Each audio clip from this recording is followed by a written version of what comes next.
As you have already pointed out, under Article 323 of the Constitution, the Union Public Service Commission submits annual reports, and these reports are laid before both the Houses of Parliament along with any memorandum, if there be any, from the government explaining their position as to why they have not accepted the particular advice of the Commission.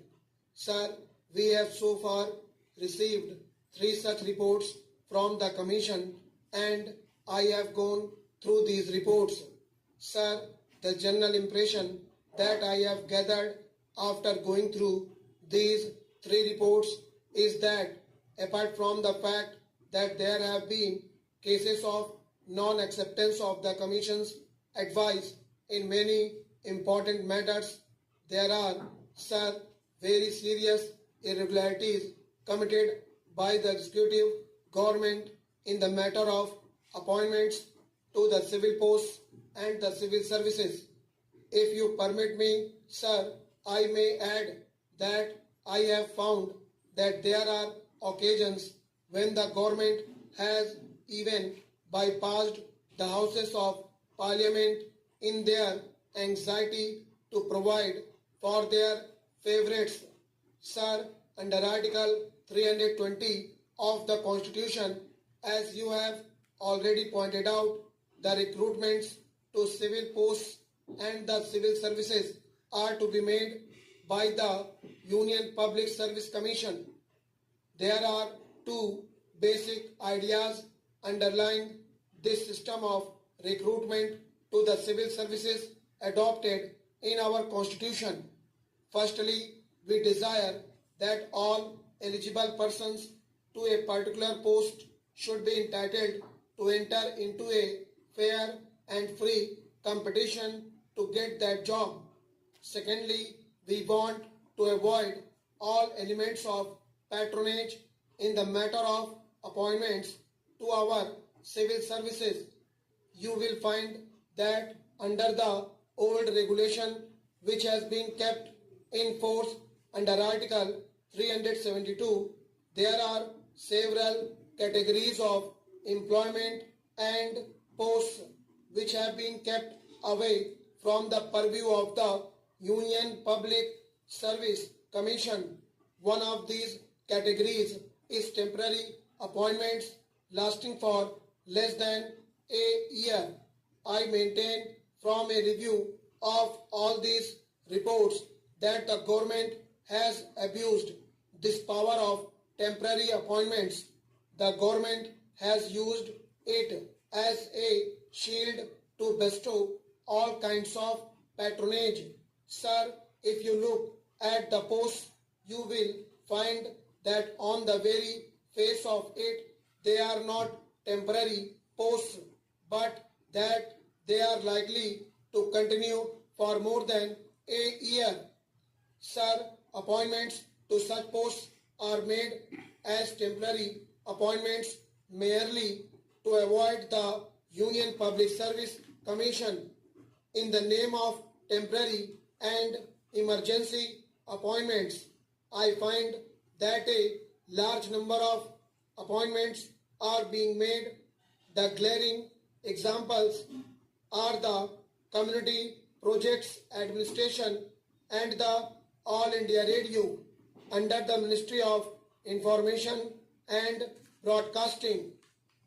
We find, as a matter of fact, such appointments being made by every ministry, but these are the very glaring examples, and I would like the Honorable Minister to tell this House as to how many temporary appointments are being made every year by the government and how many of them are continued even after the end of the year stop. Sir, they make the temporary appointments and they keep these appointments going on year after year, and they do not also consult the commission, although under the Constitution they are required to do so.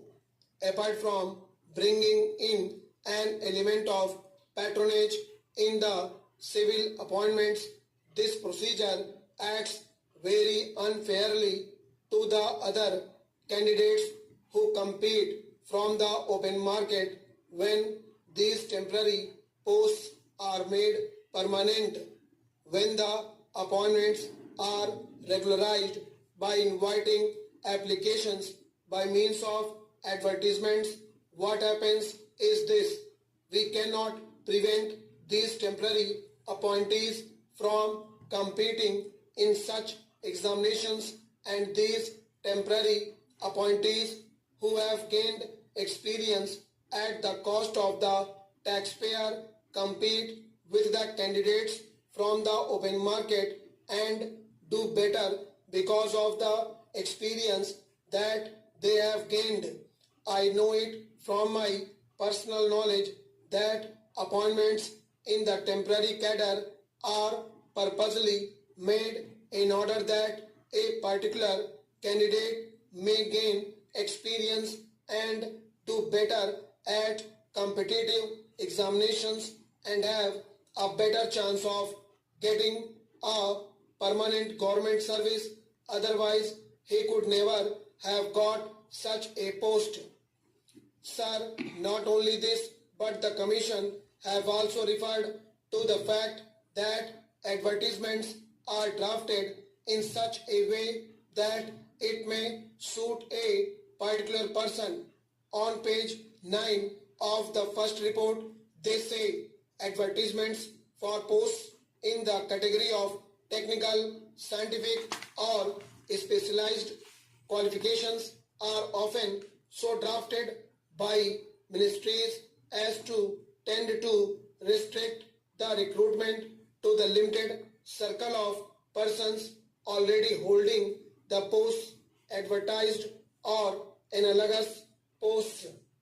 One of the main functions of the Commission is to so draft the advertisement without sacrificing the requirements of the post as to ensure a competitive selection for the post from the widest field. I have looked into the regulations and the method by which the Public Service Commission works in UK.